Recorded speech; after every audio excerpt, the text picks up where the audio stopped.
Hey everyone, I'm the Anime Broker, and today I spent 24 hours researching on crazy fan theory in Demon Slayer, and found 33 theory that you may or may not heard before. To not waste any of your time, let's get into it. Theory number 1. Some people might think that Tanjiro had plot armor in this scene, when Daki used her blood demon art to cut down the building. But why didn't Tanjiro get cut in half? Well, it's not just lazy writing, it actually makes sense. Because sun breathing has one form that makes the user's muscles become a lot denser, like a stone. So Tanjiro might have been using that breathing form to protect himself from getting cut in half. Theory number 2. In the last episode of Season 3, they showed Muzan watching from the sky and seeing Nezuko walking under the sun. But how? How could he see them from up above? Did he have a telescope or something? Well, there are two possible explanations for this. Theory number 1. Muzan can see things from any single cell of a demon that he injected blood into. So if you notice, when Tanjiro killed the upper 4 demon, his cells burned and flew up to the sky. So Muzan might have seen him through that. Or another theory is Nakime, the lady demon who controlled the Infinity Castle, had the ability to see everything from far away because of her one big eye. Theory number 3. I think Demon Slayer missed a big money opportunity, because they didn't bring Tengen back after the fight with Upper Moon 6. I know, Tengen already had his moment of shine for himself alone in Season 2 as a Hashira, but don't you think it would be really cool if Tengen came back as a surprise attack in a later season with an awesome design? People would love to watch Tengen fight again. Tengen's fight scene is one of the best of all the anime right now, and I'm confident to say that. Comment down any anime fight scene that you think can top Tengen and Gyuto's fight scene. Theory number 4. You might have been shocked when Tanjiro used a new sun-breathing form to fight with Daki for the first time. He even could teleport by using the fake rainbow form from sun-breathing. Well, how did he know all of that all of a sudden? Even though he watched his father from a very young age, his father never said the name of the form at all. Well, the true reason is, if you notice when Rengoku's dad wrote an apology letter to Tanjiro, he also wrote all the names and forms of sun-breathing for Tanjiro. He even told the secret that to perform the best out of sun-breathing style, Tanjiro needed to keep his temperature warm, and that's why he made himself sick in this season. As we can see in Season 3 in the Swordsmith Village arc, when Tanjiro fought the Upper 4 demon, Tanjiro was not even that powerful as he was when he fought with Gyutaro in Season 2, because he didn't keep himself sick in this season. Theory number 5. People say Tengen loves all his 3 wives equally, but in theory he actually does not. The only wife Tengen loves the most is Hinatsuru, because he was not the one who chose his own wives. In his clan's culture, they cannot pick their wives by their own choice, and they have to have 3 wives picked by the clan leader, so he is not as horny as you think. I say he only loves Hinatsuru because he does not normally do anything for her, and she is also grateful for just being near him. On the other hand, he lets the other 2 of his wives pick his nail color and design his style because he feels guilty that he does not love them enough like Hinatsuru. So he has to try hard to show them that he loves them too.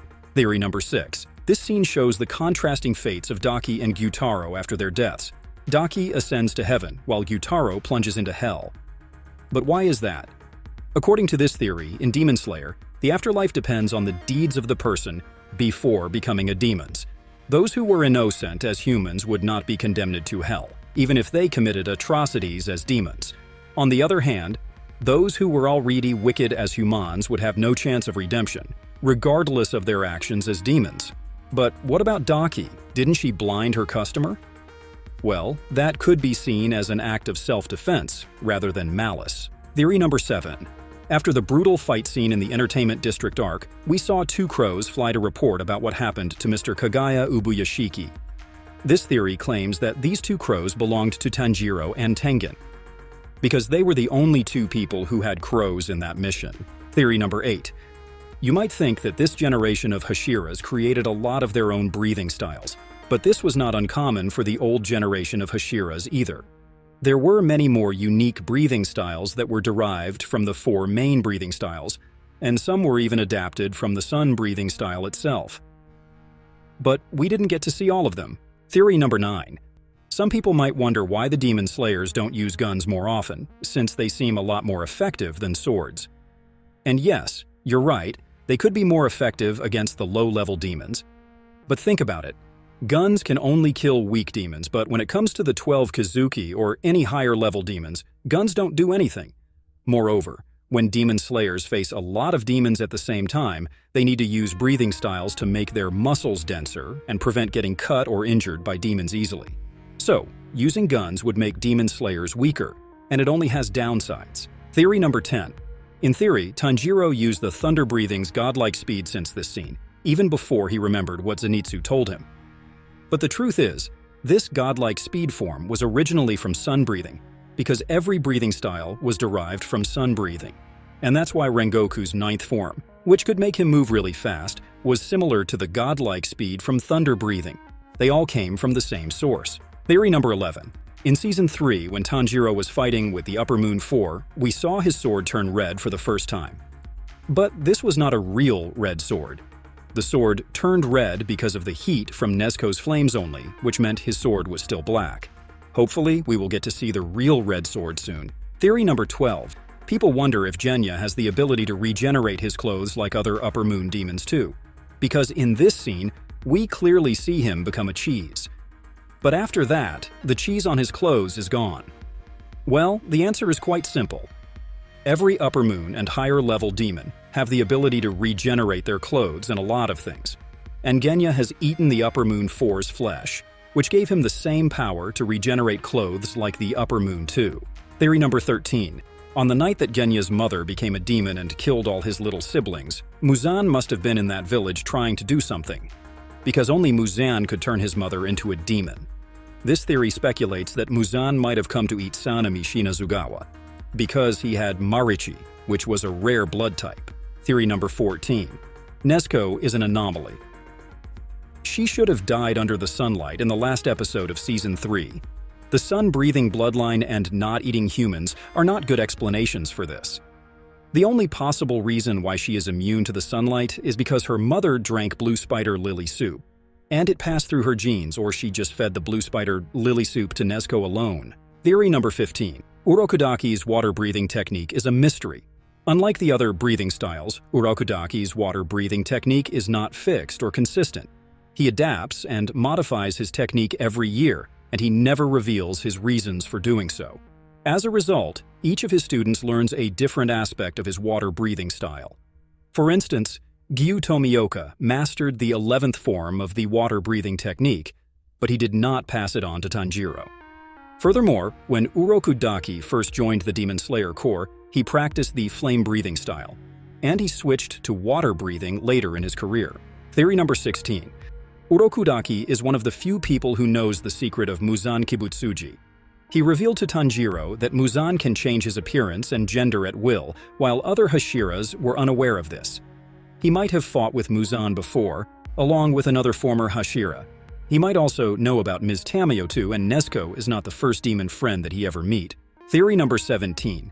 Urokodaki's face is a well-kept secret. Urokodaki is known for wearing a frightening mask that conceals his true face. However, Tanjiro claims that he has seen Urokodaki's face before, and that it is very gentle and calm.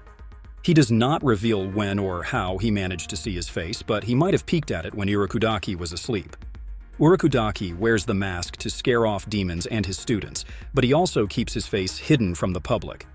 His face is one of the biggest mysteries in the manga and anime, as it has never been shown to the readers or viewers. Theory number 18. Giyu Tomioka never smiles except for the one time he gets to enjoy his favorite food, sake daikon, a dish of simmered salmon with radishes. This dish is the only thing that can bring a smile to his face, and Shinobu was the only one who had ever witnessed him smile. Theory number 19. Tengen sound breathing is a thunder breathing derivative. Tengen practices the sound breathing technique, which is not one of the original breathing styles. It is a branch of the thunder breathing technique, which is based on the concept of lightning. Sound breathing allows Tengen to manipulate sound waves and vibrations to increase his speed and agility.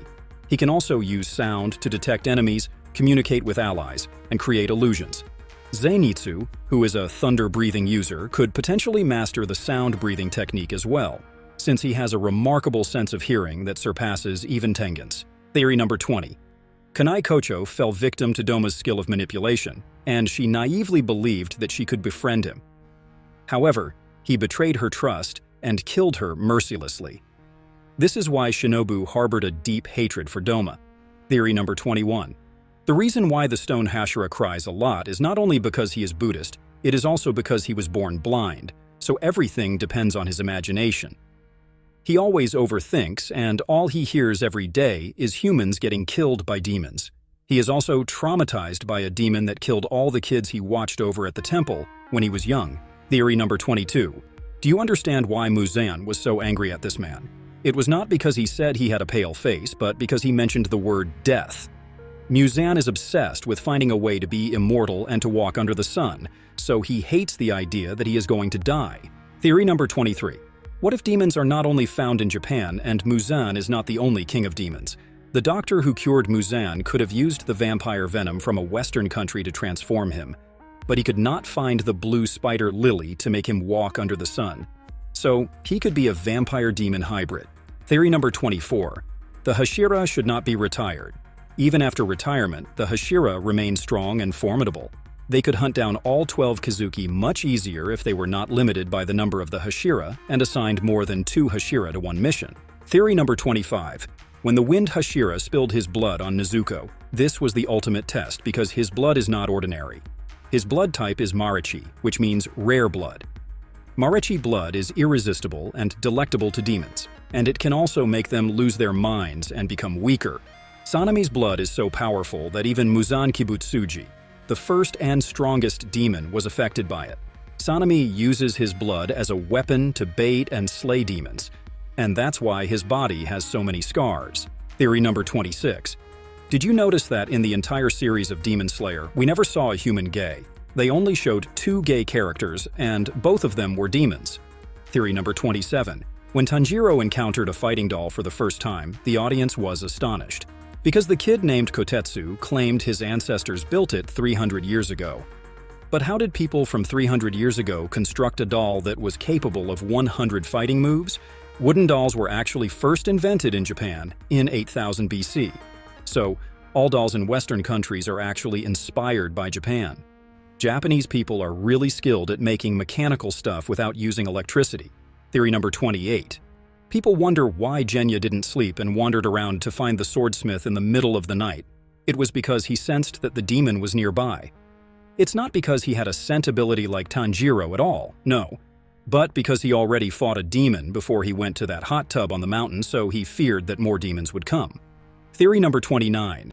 The emotions of demons.